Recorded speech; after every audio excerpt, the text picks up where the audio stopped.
네, 저에 대해서 일단 조금 더 간략하게 설명하자면은 저는 이거 어디서부터 설명해야 조금 어렵긴 한데 왜냐면 제가 그 고등학교 강의를 이렇게 많이 나온 편은 아니고 보통 대학이나 아니면 직장인들 이쪽으로 강의를 많이 뛰어가지고 제가 이 자료를 다시 다 준비하는데 조금 고생을 해가지고 조금 여러분들도 참여를 많이 부탁드리겠습니다. 아 그리고 질문 같은 거 있으면은 제 말 끊고 그냥 손들어서 그냥 질문해주면은 너무 고마울 것 같아요. 왜냐면은 질문이 많을수록 저도 좀 얻어가는 게 많아가지고 질문 최대한 많이 해주시면 좋을 것 같고 저는 이제 지금 이제 33 불년생인데 학부는 이제 유니버시티 칼리지 런던이라는 곳에서 나왔어요. 거기 어디냐면은 그 구글 딥마인드에 그 데미서 서비스가 나온 그 학교거든요.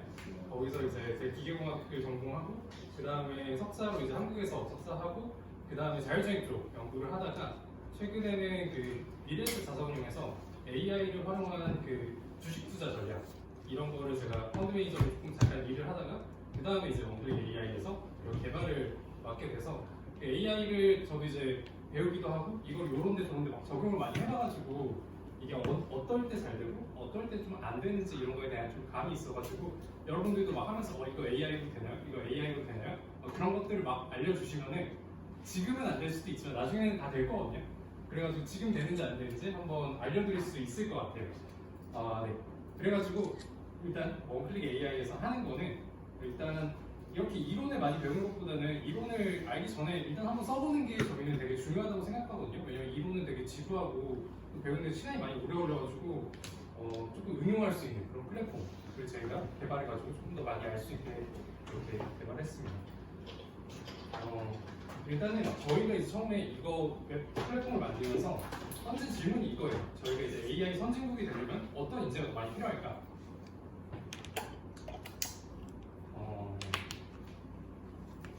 이제 지금 AI가 자율주행부터 이제 챗봇이나 데이터 분석 이런 데 다 쓰이긴 하니까 그 중요도가 되게 높아지고 있긴 한데 과연 우리는 AI 개발자가 더 필요할까? 아니면은 활용자가 더 필요할까? 이 질문에서 저희는 시작을 했어요. 근데 혹시 여러분은 어느 게 지금 더 중요하다고 생각하시나요? 개발자, 활용자. 그런가요? 저희는 이 질문에 대한 대답을 하려고 되게 오래 걸렸는데 왜냐면 저희가 개발자들이 좀 모여있다 보니까 우리 당연히 개발자가 중요하지 하면서 했는데 실제로 이제 저희 같은 개발자는 사실 전체적으로 보면 소수도 실제로는 활용자가 더 중요해요. 왜 그러냐면은 이게 조금 어렵게 제가 그림을 만들어놨는데 실제로 여기 잠시만요. 여기야. 개발자가 하는 일은 이 새로운 알고리즘을 개발하는 거예요. AI 알고리즘을 개발하고 이 알고리즘 새로운 알고리즘이 개발되었으면 이게 왜 동작하는지 이게 왜 전에 안 됐던 게 되지? 약간 이런 거에 대한 연구도 하고 그리고 이거를 조금 쉽게 하기 위해서는 이 클라우드 플랫폼에서 이제 라이브러리, 파이썬 라이브러리 다 써봤나요? 안 써봤어도 이 라이브러리라는 거는 저희가 이제 코딩을 매번 짤 필요가 없게 해주는 약간 불러와서 우리가 쓸 수 있는 어떤 툴 같은 거 그런 건데 그런 거를 만들어줘야 조금 다음 사람들이 이거 개발할 때 조금 쉽게 개발을 할 수 있습니다. 그러면 여기까지는 이제 개발자가 하는 거고 그 다음에 AI 개발자가 아닌 사람들 이 사람들은 이제 제가 전에 있던 그 금융이나 또 언어 연구하시는 분들 그리고 의학 그리고 과학계들은 오히려 이렇게 개발된 거를 불러와가지고 사용하는 그런 분들이 훨씬 많아요. 그리고 이것들을 어떻게 해가지고 소비자용 서비스에 탑재를 할지 이런 건 이제 일반 회사들에서 많이 하는 거죠. 이렇게 해가지고 실제로 이제 사용자들이 사용할 수 있게. 그러니까 여기 개발자들이 하는 것보다는 여기 뒤쪽에 있으신 분들이 하는 게 훨씬 그쪽에 사람들이 훨씬 많고 이쪽이 결국에는 실제로 사용하는 사람들이기 때문에 여기 끝단에서 여기 활용할 수 있는 사람이 더 많아져야 그 AI 선진국이 될 수 있다. 약간 저희는 이런 식으로 이제 이해를 해가지고 저희가 이러한 어플리케이션을 개발하게 되었습니다.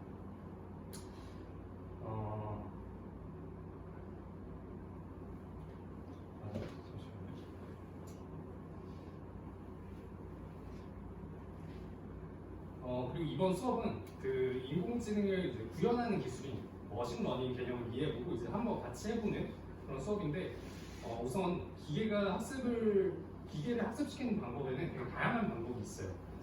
그래서 이러한 그 방법들을 이제 하나씩 한번 해보고 그러고서 이제 인공지능이 무엇인지 내게 필요한 인공지능은 어떤 것인지 한번 알아보는 그런 수업이 되겠습니다.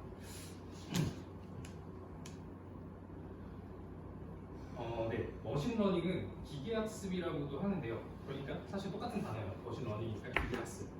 말 그대로 이제 기계를 학습시켜가지고 인간처럼 이제 판단하게 하는 그런 기술이죠. 그리고 인공지능을 만들려면은 이 기계를 교육시켜야 되는데 이 기계를 이제 어떻게든 가르쳐가지고 우리가 생각하는 것처럼 생각할 수 있게 하는 걸 이제 머신러닝이라고 합니다. 근데 이게 되게 재밌는 게 이 기계를 학습할 때 사실 학생들도 이제 학생들마다 가르치는 방식이 조금씩 다르잖아요. 어떤 학생이 이게 더 잘 맞고 어떤 학생이 이게 더 잘 맞고 이 머신러닝도 그 문제에 따라서 학습하는 방식이 다 다릅니다. 거기에 맞는 학습 방법이 있어요. 그래가지고 그거에 맞는 학습 방법을 해야 좀 더 쉽게 학습을 할 수 있습니다. 물론 반대도 있어요. 반대도 있는데 이건 좀 나중에 한번 설명드리도록 하겠습니다. 네, 일반적으로 PC에 강아지 사진을 이렇게 넣었어요. 강아지 사진을 넣고 여기에 있는 강아지, 여기 들어가 있는 데이터베이스에 있는 강아지 사진을 하나 넣었습니다. PC에. 그러면은 PC는 가장 기본적인 알고리즘을 돌렸다고 가정을 할게요. 가장 기본적인 알고리즘은 이 사진이 여기에 있는지 없는지를 알려주는 그런 사진이에요. 강아지라고 이제 라벨링을 하고 강아지 사진을 넣고 강아지 사진을 보여주니까 당연히 PC는 강아지라고 하겠죠. 그 다음에 이제 데이터베이스에 없는 새로운 강아지 사진을 한번 넣어봤어요. 이때 학습을 하지 않은 PC는 이게 뭐라고 할까요?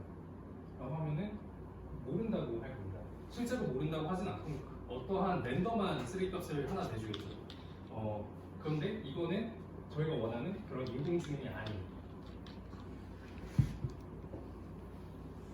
그래서 이제 이거를 기계학습으로 인공지능을 하나 만들었다 가정을 하면은 입력하지 않은 이 새로운 강아지 데이터를 넣어도 이게 강아지다 라고 이렇게 가르쳐주는 게 이제 인공지능의 역할이다 라고 알 수 있습니다. 그런데 여기서 이제 인공지능이 뭔지는 알겠는데 우리가 좋은 인공지능을 개발한다는 건 어떤 걸 의미할까 이런 걸 조금 생각해 볼 수 있을 것 같아요. 좋은 인공지능이라는 거는 여기 강아지가 갖고 있는 특성과는 조금 다르지만 그래도 우리가 강아지라고 생각할 수 있는 이건 조금 사자랑 비슷하긴 한데 그래도 강아지랑 좀 비슷하다 이건 좀 강아지다 라고 생각할 수 있게 만들어서 조금 사람이 실수할 수 있는 부분도 사람들이 헷갈리는데 할 수 있는 부분도 이제 잘 판단할 수 있게 하는 잘 판단하는 그런 인공지능을 저희가 좋은 인공지능이라고 얘기를 하고 있습니다. 그래서 인공지능에서는 이런 판단력을 모델이라고 해요. 저희가 결국에 인공지능을 만든다라고 하는 거는 모델을 만든다는 것과 똑같은 거를 의미한다고 보시면 돼요. 그래서 똑같은 좋은 모델을 만들겠다. 약간 이게 좋은 인공지능을 개발하겠다. 이렇게 볼 수도 있습니다. 네, 여러분은 딱 이거를 보면은 바로 이제 경험해보진 않았지만 이거를 이 사진에 있는 아이스크림을 직접 먹어보진 않았지만 그간의 경험을 통해서 이렇게 생긴 아이스크림은 달다, 약간 맛있다 이런 거를 미리 알 수 있잖아요. 그리고 반대로 이렇게 돌같이 생긴 거는 이건 못 먹는 거다라고 다 직관적으로 알 수 있을 거예요. 마찬가지로 이제 기계도 이런 경험들을 넣어주고 이거에 대해서 이제 학습을 시켜준다면 이 기계도 그때부터는 이제 판단력을 가지게 됩니다. 그래서 이러한 판단력을 기계에 심어주는 게 머신러닝이다라고 다 이해를 하시면 될 것 같아요. 이거는 이제 저희 사이트에서 한번 해볼 수 있는 액티비티인데 한번 제가 같이 한번 해보도록 하겠습니다. 잠시만요. 일단 간단하게만 설명을 해주자면은 이게 입력 데이터로 마스크를 쓴 사람과 마스크를 쓰지 않은 사람 이렇게 두 개를 사진을 쭉 넣고 이걸 갖고 저희가 모델을 학습시키는 거예요. 그 다음에 이게 과연 저희 사진을 넣었을 때, 저희 얼굴을 넣었을 때 이 마스크 쓴 사람으로 인식할지 마스크 쓰지 않은 사람으로 인식할지 이런 거를 판단하고 이거에 대해서 이제 최근에 코로나 때 경고를 날려주는 그런 액티비티거든요. 여러분들 한번 사이트 한번 알려드릴 테니까 같이 한번 들어가서 해보면 좋을 것 같아요.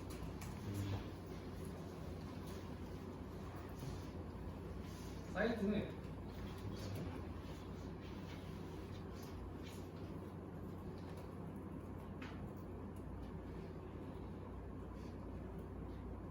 oneclickai.co.kr 들어가셔서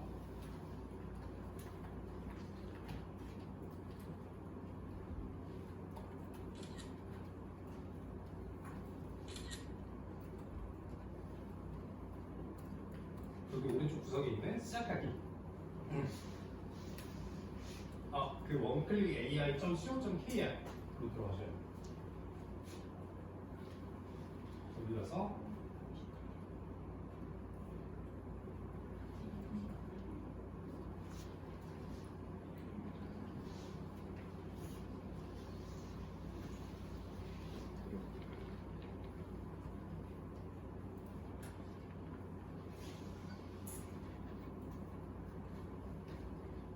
시작 오른쪽 위에 있는 시작하기 누르시고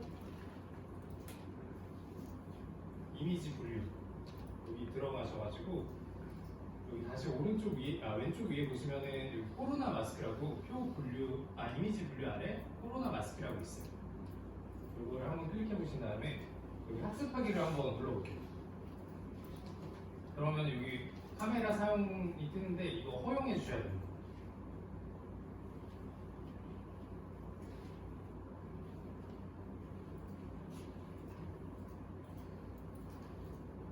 그러면은 이 모델이 천천히 학습이 되고 있고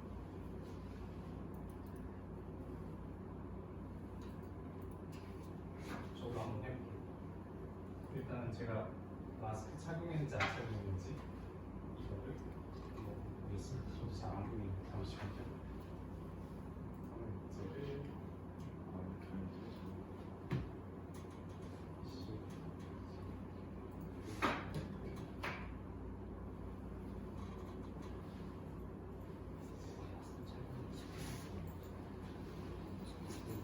소문이 약간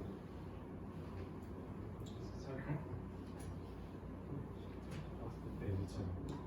아주 큰 차이는 안 나네요 여기서는.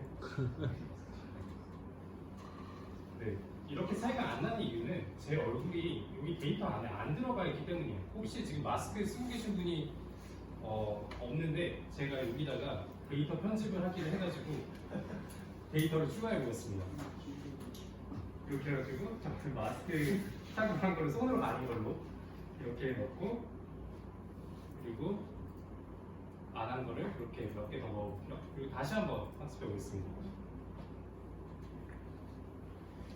그러면은 네, 마스크 안 착용한 거는 이렇게 넣고 제가 손으로 가는 거는 이제 마스크 착용으로 나오죠. 여기서 알 수 있는 건 그거예요. 이게 데이터가 마스크 착용인 데이터들이 있긴 하지만 이 데이터들이 제가 마스크를 착용했다 안 착용했다고 분간을 하기에는 너무나 적은 데이터예요. 그래가지고 여러분들이 직접 그 마스크 쓴 거를 데이터를 더 추가해보고 마스크를 쓰지 않은 거 이런 것들을 더 추가해서 이 모델들을 조금 더 올바르게 학습시킬 필요가 있습니다. 그러면은 제가 방금 한 것처럼 마스크 미착용, 마스크 착용 이거를 이제 제가 가르쳐줬기 때문에 그 다음에 조금 더 알 수 있는 거죠. 네, 넘어가겠습니다.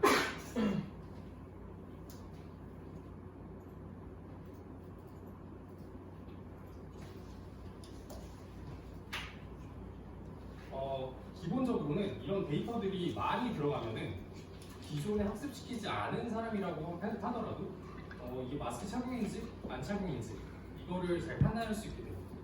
예를 들어 제가 여러분과 똑같은 배경을 갖고 여러분과 똑같은 옷을 입고 그거를 이제 마스크 썼다 안 썼다를 데이터를 추가했다면은 그 다음에는 바로 옆 사람이 똑같은 배경에서 마스크를 썼다 안 썼다 이런 거를 판단할 수 있겠죠.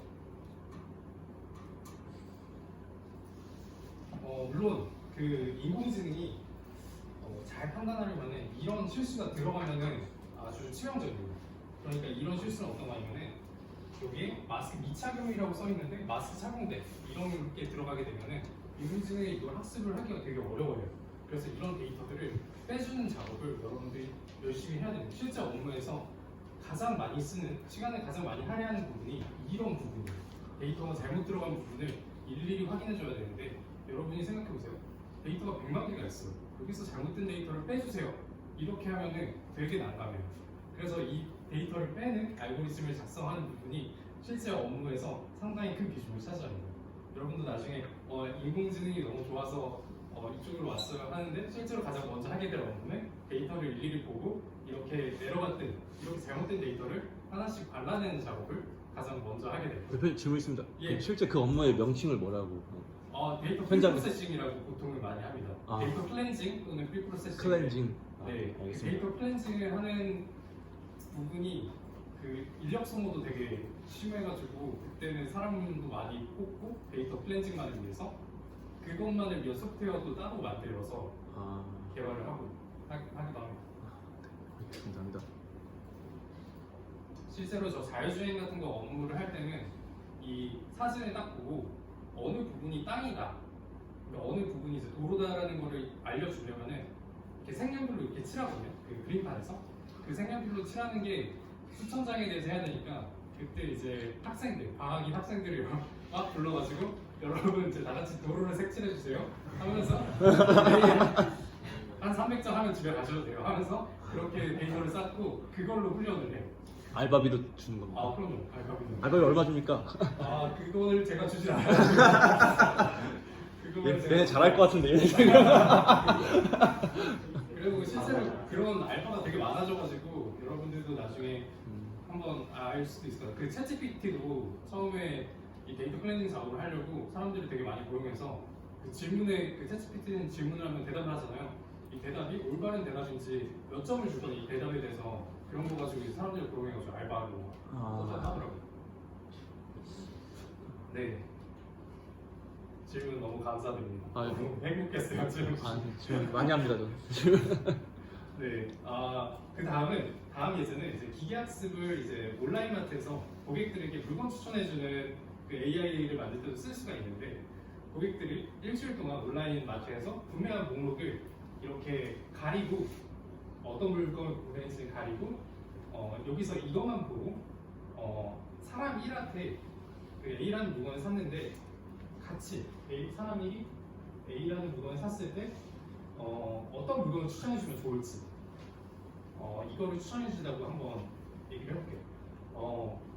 사실 이거 제가 밑에 우리 생각은 D를 추천해준다 하지만 인공지능의 판단은 B를 추천해준다 이렇게 제가 써놓긴 했는데 이게 사실 아닐 수도 있어요. 아닐 수도 있는데 다른 걸 추천해줄 수도 있죠. 인공지능도 똑같이 D를 추천해줄 수도 있고 B를 추천해줄 수도 있는데 여러분은 어떤 걸 추천해줄 것 같으세요? 일단 데이터를 한번 보시고 청소하기 한번 보시고 A라는 사람 1이 A라는 이걸 샀어요. 그러면은 과연 어떤 걸 추천해줄까? B를 추천해준다. 한 분 D를 추천해준다. 네, 나머지 여러분 되게 어려운 질문인 것 같아요. 이 질문은 실제로 개발을 하면서도 되게 디스커션이 많이 되는 그런 질문입니다. 왜냐면은 이 항목을 이제 가리고를 풀어보면 A라는 거는 라면을 샀어요. 그리고 B는 달걀, 그리고 C는 고기, D는 마스크. 사실 마스크는 모든 사람들이 추천을 해주지 않아도 산다고 생각할 수 있어요. 그러면 굳이 우리가 마스크를 추천해줘야 되냐? 라면을 샀으면 같이 달걀을 먹어야지 하면서 라면과 연관이 있는 상품을 추천해주냐? 이런 식으로 이제 두 가지 질문을 할 수 있거든요.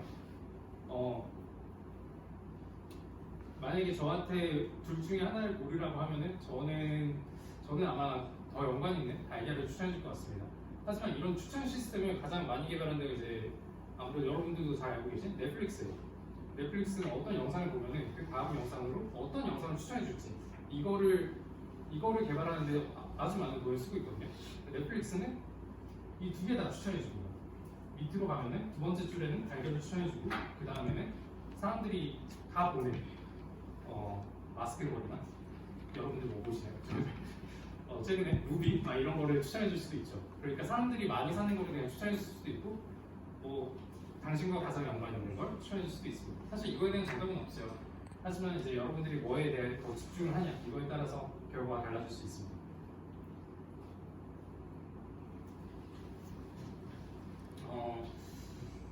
기계학습은 어쩔 수 없어요. 항상 비교를 하고 그 비교에서 조금 더 나은 선택을 하도록 유도를 합니다. 만약 무엇이 더 좋은지, 무엇이 더 나쁜지 비교할 수 없으면 선택이 조금 어려워지는 상황이 오게 되죠.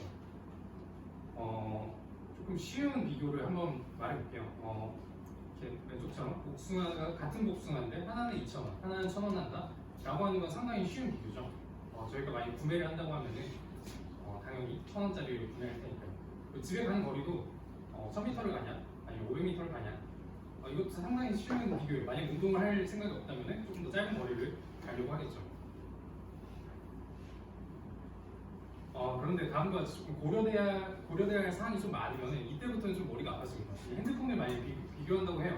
두 개 모델 비교한다고 하면은 고려돼야 할 사항이 너무 많죠. 이런 것들이 이제 비교하는 게 조금 어려워지는데 이때는 이제 인공지능을 쓰면은 조금 더 비교가 조금 쉬워진다. 하지만 또 이제 개인마다 이거 각각의 항목을 평가하는 가치 기준이 조금 다르기 때문에 그런 부분은 조금 염두에 두고 조금 더 이제 평균에 가까운 추천을 해준다라고 보면 될 것 같습니다. 그래서 요즘에 많이 쓰이죠. 전염병의 양성 판정. 병원에 가가지고 내가 어떤 증상이 있습니다. 이런 거를 하나씩 체크만 해가지고 그거에 대한 이제 양성 판정. 그러니까 내가 어떤 질병이 있는지 그런 걸 판단해줄 수 있게 하는 AI, 그리고 자동 번역, 그리고 자율주행에서도 많이 쓰이고 있습니다. 네, 여기서 제가 퀴즈를 하나 드리려고 하는데요. 제가 사실 그 초콜릿 하나 가져왔는데 여기 먹을 게 너무 많아가지고 조금 일단 던지고 시작해보겠습니다. 과연 계산기는 인공지능일까요? 한 10초만 생각해보고. 네, 계산기는 인공지능이 맞다.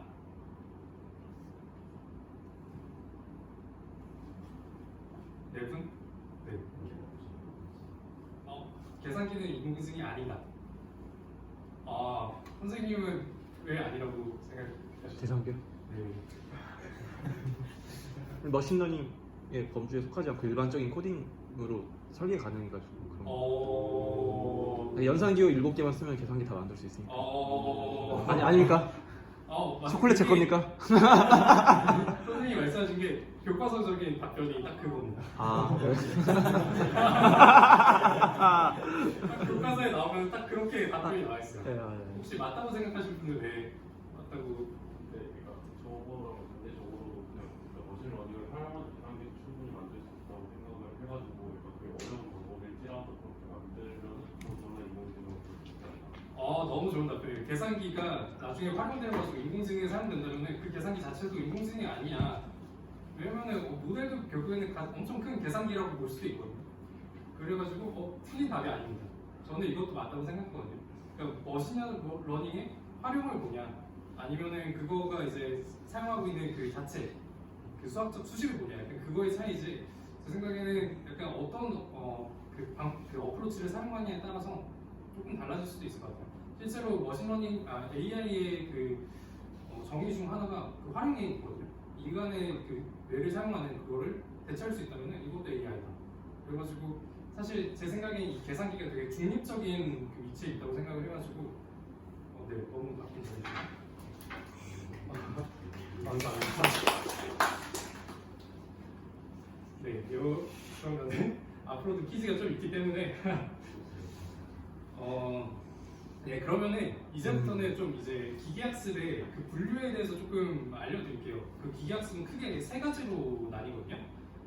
저희가 아까 말씀드린 것처럼 그 아이들을 가르칠 때 한 가지 방법이 아니라 여러 가지 방법으로 가르친다고 했는데 머신러닝도 마찬가지예요. 크게 세 가지가 있는데 이게 보이실지 모르겠는데 가장 왼쪽은 지도학습이에요. 지도학습은 정답과 그 문제 둘 다 알려주고서 이게 코끼리다 라고 알려주고 이게 코끼리라는 거 학습시키는 거고, 비지도 학습은 정답을 알려주지 않고 이 공부를 시키는 이런 방법을 비지도 학습이라고 합니다. 이것만 보면 조금 어려울 수도 있는데 제가 천천히 더 설명을 드릴게요. 그리고 강학습은 보상을 통해서 이제 그 모델을 학습시키는 그런 방법이라고 이해를 할 수 있습니다. 그래서 보상이 최대화 되는 그걸 찾는 게 강학습입니다.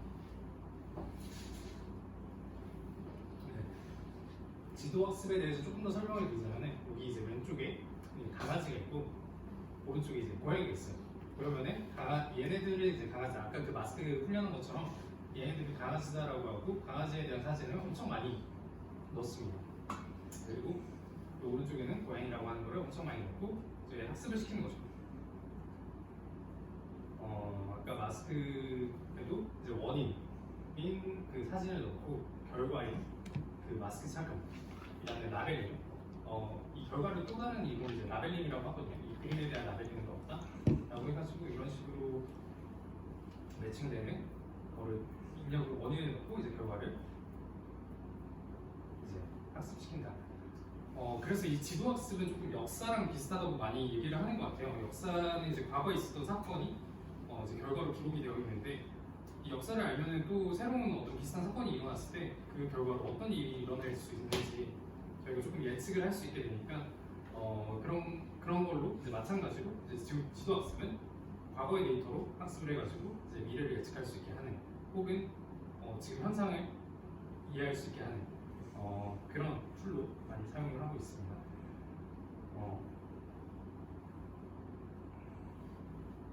다음은 좀 비지도 학습에 대해서 말씀을 드릴게요. 비지도 학습은 지도학습은 조금 명확한 게 있어요. 이게 가르쳐주고 이게 답이다라는 걸 알려주는데 비지도 학습은 사실 답을 알려주지는 않습니다. 이렇게 사진을 그냥 쭉 모아놓고 한번 알아서 분류해봐, 한번 알아서 얘네가 뭔지 나눠봐 이렇게 말을 해주는 거예요. 그러면은 그 모델이 이 사진들 간의 특징을 잘 분석해가지고 얘네들은 강아지다, 얘네들은 고양이다 이렇게 분류를 하게 돼요. 근데 이거는 어떻게 보면은 사람의 관점에서는 이건 되게 잘 분류했다라고 생각을 할 수 있죠. 하지만 머신의 입장에서는 이것도 정답 아니냐, 이렇게 분류해도 되지 않냐 라고 할 수 있어요.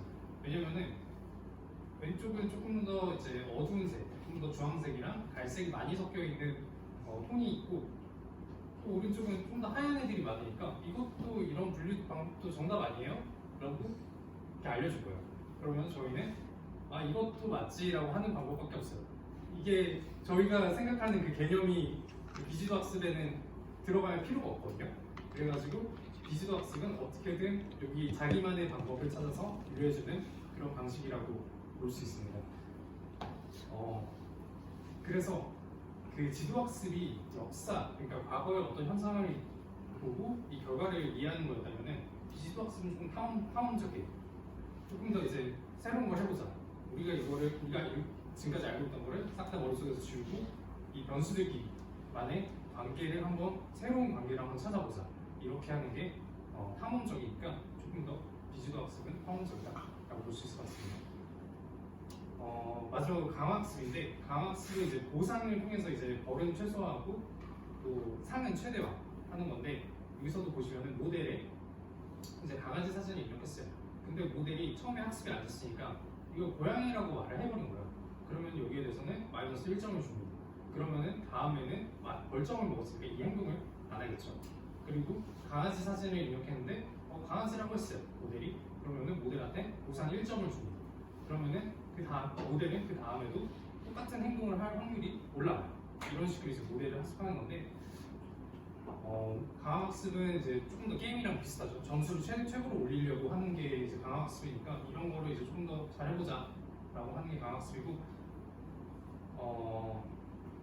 네, 또 약간 혹시 강아지 키우시는 분 계시면은 아마 강아지 훈련하는 거랑 조금 비슷하다고 생각하실 수도 있을 것 같아요. 여기 손 했는데 손을 올리면은 그때 이제 먹이를 하나 주고 또 이게 하면은 그 다음부터 이제 강아지가 또 손 할 확률도 높아지고 또 이제 뭐 강아지가 쉬어를 막 이상한 데 해놨으면 이제 혼내고 다음부터 여기서 하지 마 하는 것을 훈련하는 것과 되게 비슷한 게 이제 강화학습입니다.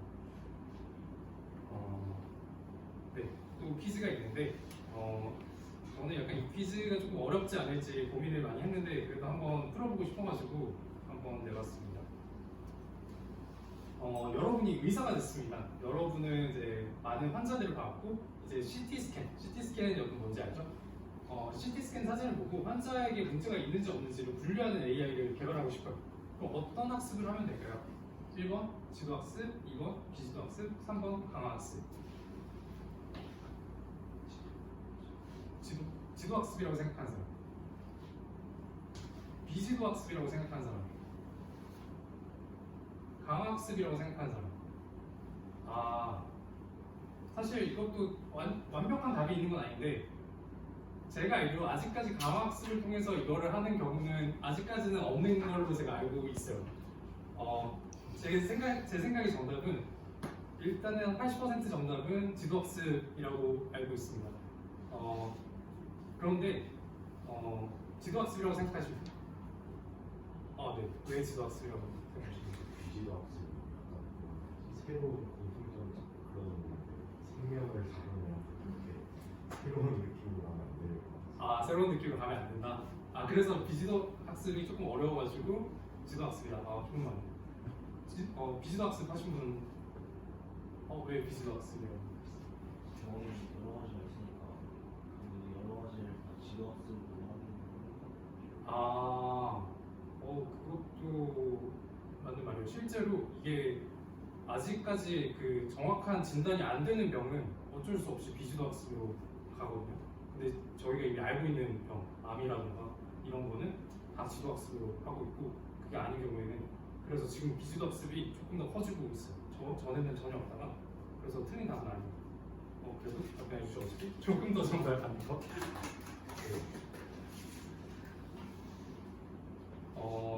그리고 두 번째 질문입니다. 여러분이 정글에 갔습니다. 정글에서 단 한 번도 본 적 없는 새로운 버섯들을 많이 찾았어요. 이 버섯들을 분류하려면 어떤 학습이 좋을까요? 1번 지도학습, 2번 비지도학습, 3번 강학습. 1번이라고 생각하시고 2번이라고 생각하시고 3번 3번 왜 3번이라고? 이제 먹고 살면 죽으면 마이너스. 지금 마이너스 이제 불가면 모든 버섯은 한 번에 먹을 수 있으니까 한 번 계속 먹어본다. 괜찮은 것 같아요. 에이전트 되는 거죠. 사실 인류는 그런 식으로 발전해 왔잖아요. 먹어보고 아는 방법밖에 없잖아요. 너무 저는 사실 저는 비지도 학습이 정답이긴 한데 너무 마음에 드는 답변을 해줘가지고 제가 하겠습니다. 전달 좀 실제로는 이게 저희가 다 모르는 거니까 비지도 학습이 약간 맞긴 하지만 이게 비지도 학습이 안 되는 경우도 있어요. 그럴 때는 방금 한 것처럼 이게 똑같이 생겼는데 어떻게 분류를 하냐, 그 외형이 똑같은데 분류할 수 있는 방법은 사실 먹은 것밖에 없을 수도 있어요. 그럴 때는 어쩔 수 없이 강학습의 방식을 써야 될 때도 있습니다. 실제로 그 자율주행 차량을 개발하게 되면 되게 어려운 부분이 이제 사고에 대한 그 방지예요. 왜냐면 사고는 되게 경험이 적거든요. 사고는 1000km를 갔는데 사고 한 번도 안 날 수도 있고, 그래서 그런 거는 어쩔 수 없이 시뮬레이션을 통해 가지고 강학습으로 또 이제 개발을 하게 됩니다. 네. 다음 질문은 이세돌 선수를 이긴 알파고는 바둑에서 아주 뛰어난 성적을 보였습니다. 알파고는 어떤 학습을 했을까요? 1번 지도학습, 2번 비지도학습, 3번 강화학습. 1번이라고 생각하시는 분? 1번? 네.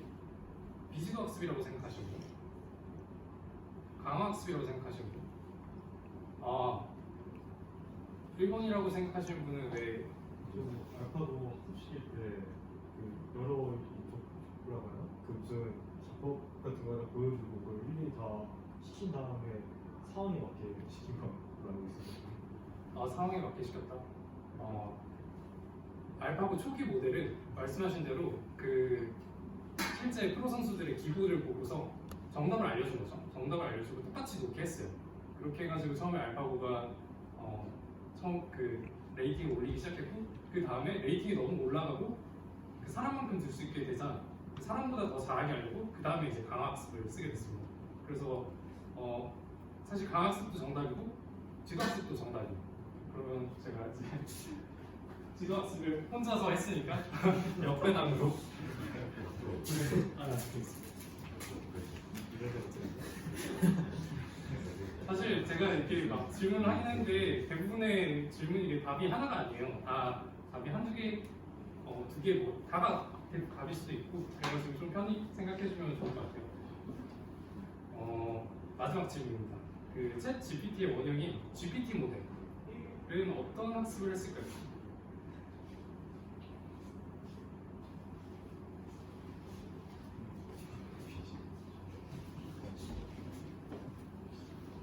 네, 그 챗 GPT 다 써보셨죠? 그래서 챗 GPT가 그 여러분과 이제 대화를 할 수 있도록 그런 형태로 만들어준 거고 그 안에 있는 언어 모델이 GPT 모델이에요. 지도 학습을 썼다라고 생각하시는 분? 네. 비지도 학습 썼다. 강화 학습 썼다. 그 지도 학습 썼다고 생각하시는 분은 왜 지도 학습 썼다고? 모든 질문을 다 해갖고 잠깐씩 넣어봤어. 하나하나씩 다 알려주고 하는 게 아니고. 모든 질문에 대한 답을 하나하나씩 알려주게끔 학습을 했다? 네. 그 비지도 학습이라고 생각하시는 분은 왜 비지도 학습? 그 직업적으로 하는 하나하나 다 외치시겠어요. 그게 불가능할 것 같아요. 너무 많으니까. 너무 많으니까. 그래서 비지도가 좀 더 없잖아요. 너무 많아서. 맞아요. 그렇죠. 맞아요. 강학습 선택하신 분. 강학습 왜?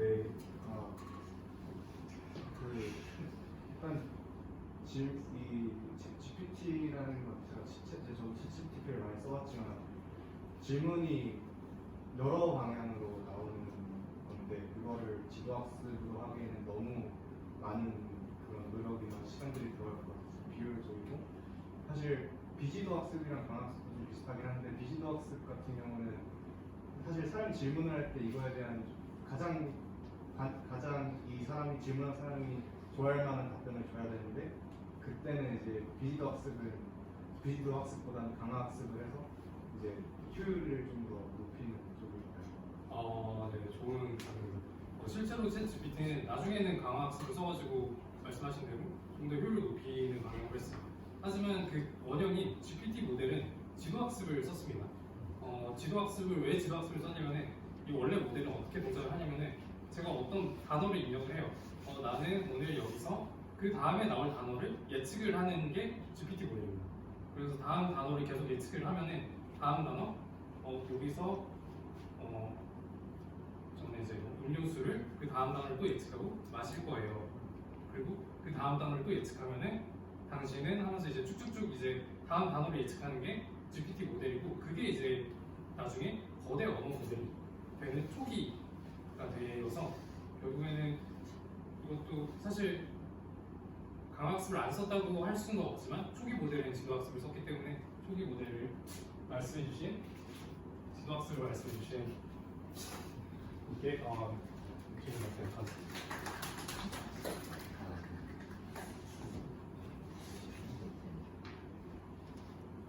네, 그러면은 이제 여기서부터는 이제 지도학습을 조금 더 들어갈 거예요. 지도학습은 이제 분류랑 회귀가 있습니다. 근데 이미 여러분은 분류가 뭔지는 알고 있어요. 이거 아까 배웠던 거는 이제 지도학습의 분류라는 방법으로 한 건데 여기 이제 원인이 되는 거를 또 다른 이름으로 독립변수라고 하고 이 결과가 되는 거, 그러니까 라벨링이 되는 거를 또 종속변수라고 합니다. 그리고 앞으로 어떤 문제를 만났을 때 이 문제에서 추측하고 싶은 결과가 어떤 클래스, 어떤 이름, 어떤 문자 그런 거라면은 여러분은 아마 분류로 인공지능 학습시킬 확률이 되게 높을 거예요.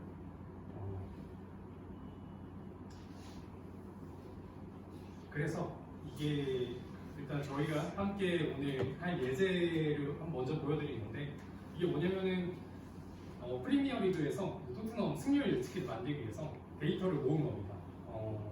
저희가 이제 승률에 영향이 미치는 그런 요인들을 한번 다 정리를 해보고 이런 상황에서 경기를 했을 근데 때 저거를 어떤 결과가 코드를 볼 거야, 코드를. 이제 한번 알아보는데 이거는 이제 지도학습의 그 분류 방법으로 지도를 하면 돼요. 이건 이따가 다시 할 거니까 한번 넘어가겠습니다. 이것도 저희 사이트에서 표 분류 여기 안에 항목이 있어가지고 한번 해보면 되는데 이따 콜앱에서 저희가 그냥 직접 한번 만들어가지고 해보는 게 더 아, 재밌을 것 저도 같아서. 얘네 이거는 해봤어요 사이트에서 제가 아, 일단 해봤나요? 네. 네. 사이트에서 다 해봐가지고 네, 그럼 이거 똑같은 걸 한번 콜앱에서 해가지고 이따가 코딩 같은 거 어떤 식으로 하는지 그런 거 한번 같이 해보면은 너무 좋을 것 같고 그 다음에 이제 여러분들이 맞는 걸로 예제 바꿔가지고 한번 해보면은 될 것 같아요. 네, 여기서는 이제 지도학습은 정리를 해보자면은 과거 데이터가 있어야 되고 그 데이터를 이제 어딘가 결과로 분리하고 또 독립변수와 종속변수 그 관계를 이제 컴퓨터에 잘 입력을 해줘야 합니다. 그리고 이렇게 모델에 입력을 해주고 학습을 하면은 이렇게 입력이 들어갔을 때 원하는 결과가 예측되는 결과가 이제 나오는 이런 모델이 나오죠. 학습이 되면은 이런 모델이 나오죠.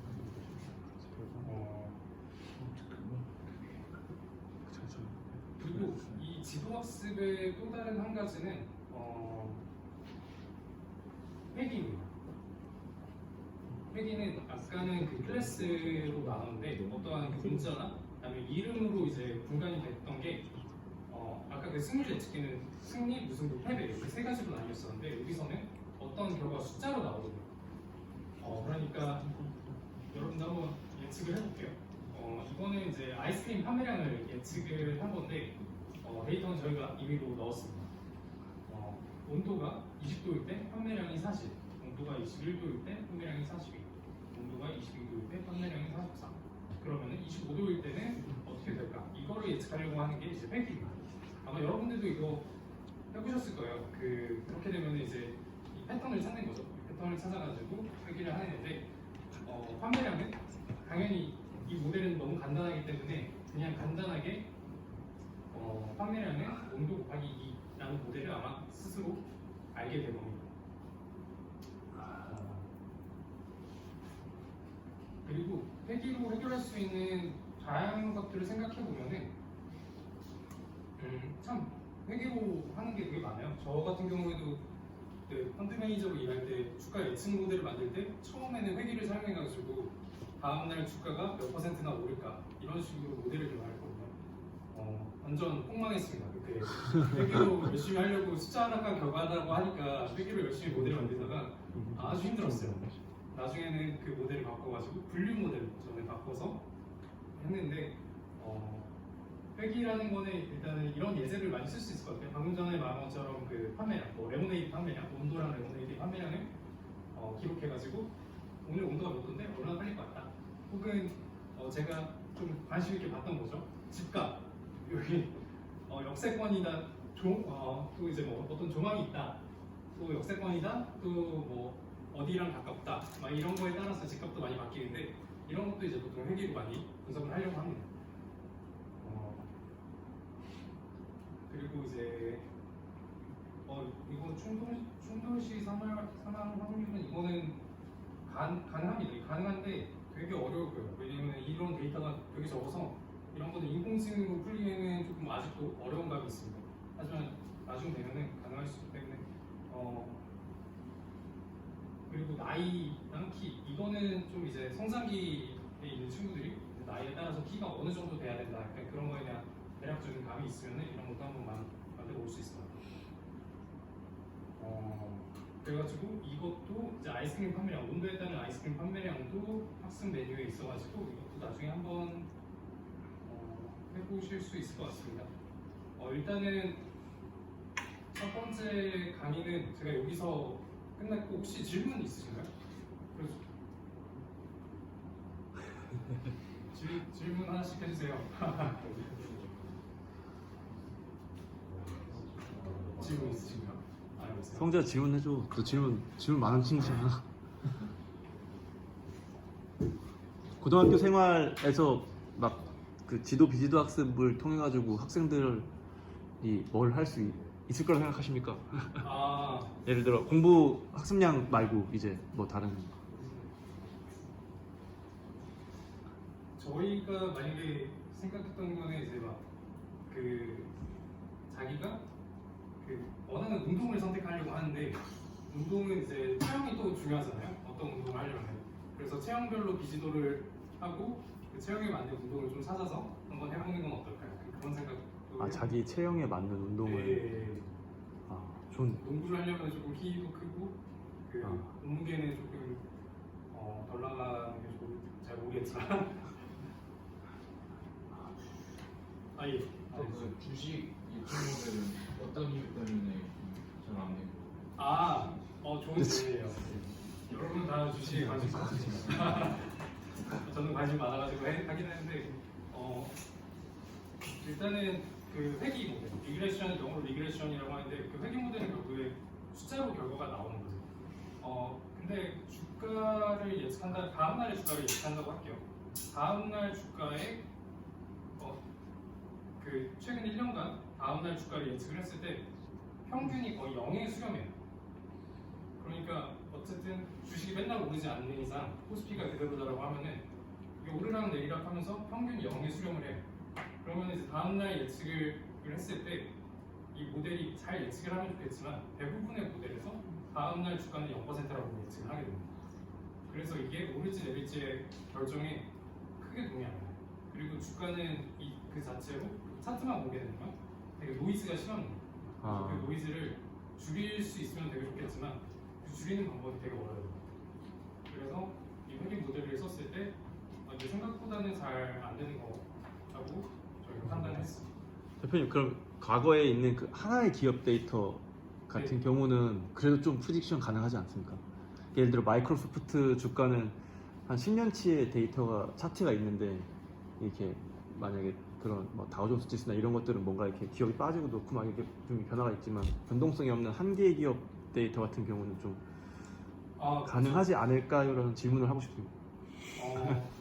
어려운 질문이 맞습니다. 저도 하나의 기업 하나의 기업과에 잘 되는 이유는 조금 더 패턴 예측이 쉬워서 네. 조금 잘 될 수도 있지만 안 되는 이유에는 그 하나의 주가 데이터는 10년치라고 하더라도 그 한 3,000일 정도밖에 안 돼가지고 데이터 양이 그렇게 많다고 판단을 할 수가 없어요. 그래서 그 다음 예측이 통계적으로 유의미한가? 아니면 이게 그냥 우연치 않게 맞아 떨어진 건가? 이거를 분간하는 데 있어서 판단이 어렵다고 생각을 많이 하는 것 같아요. 그래도 조금 더 잘 되긴 합니다. 그래서 쓰는 방법 중에 하나가 그 마이크로소프트랑 이제 구글이랑 또 비슷하잖아요. 그래서 마이크로소프트, 구글 그런 걸로 학습을 하고 그다음에 메타 주가를 예측하는 거예요. 걔네들은 다 비슷한 주식이라고 생각을 해요. 페이스북. 메타 주가. 네. 그렇게 해가지고 이제 비슷한 애들끼리 묶어서 데이터 양을 늘리고. 그 그래프가 비슷한 애들끼리 좀 찾아가지고 묶은 다음에 그거 양을 늘려서. 네. 그 교육을 받아야 되는데. 다음에 네. 계셔가지고. 필요하세요? 35원 써봐. 다음에 컴퓨터 찾자. 근데 복잡하고 여기 뽑아 이것도 뽑아. 다음에 주식 그 예측 데이터 만들면서 기업 다 그렇지. AI한테 줄 정보가 보스와 캐릭터 아이콘이 그리고 지금 주인공이 뭘 하고 있는지 달리고 있는지 아니면 점프하고 있는지 공격을 하고 있는지 그러한 정보만 주고 알아서 어떤 공격을 하거나 아니면 피하거나 이런 것들을 활용하는 거예요. 그래서 이제 우리가 프로그램을 가지고 이제 이거를 어떻게 학습을 시켜줄지 어려운 질문이에요. 보통은 이제 강학습을 게임에서는 많이 활용하려고 하거든요. 근데 실제로 구현할 때는 강학습이 조금 어려워요. 왜냐면은 점수를 준다고 했잖아요. 강학습은 점수를 예를 들어서 뭐 플레이어가 맞았을 때 1점을 주는 게 맞냐? 1점 누가 잘해야 되는 거죠? 보스가 잘해야 보스가 약간 잘해야 돼. 보스한테 1점을 줘야 되잖아요. 그리고 보스가 맞으면은 마이너스 1점을 줘야 되고. 근데 이게 강학습을 하다 보면은 만약에 때리는 거에 점수가 더 크게 난다? 하면은 무조건 때리고 맞고 때리고 하면서 최대한 많이 때리려고 할 거고, 또 맞는 거에 점수를 조금 페널티를 좀 크게 준다라고 하면 최대한 피하면서 한 대 열심히 때리려고 할 거고, 그런 식으로 강학습이 될 텐데 그 모델 자체를 구현하는 거는 아마 쉽지 않을 수도 있어요. 근데 지금 한번 트라이를 해보는 게 되게 도움이 될 것 같긴 해요. 그게 아니라면은 좀 지도학습으로 해가지고 그때 조금 보스의 그 행동도 좀 정해져 있다고 하면은 그거 지도학습으로 해도 괜찮을 것 같아요. 이런 상황에서는 어떤 행동을 해야 된다라고 미리 정답을 다 알려주고 그거에 맞춰서만 행동하게끔 하면은 보스가 발전은 못하겠지만 어느 수준까지는 갈 수 있을 것 같아요. 보통 질문하세요.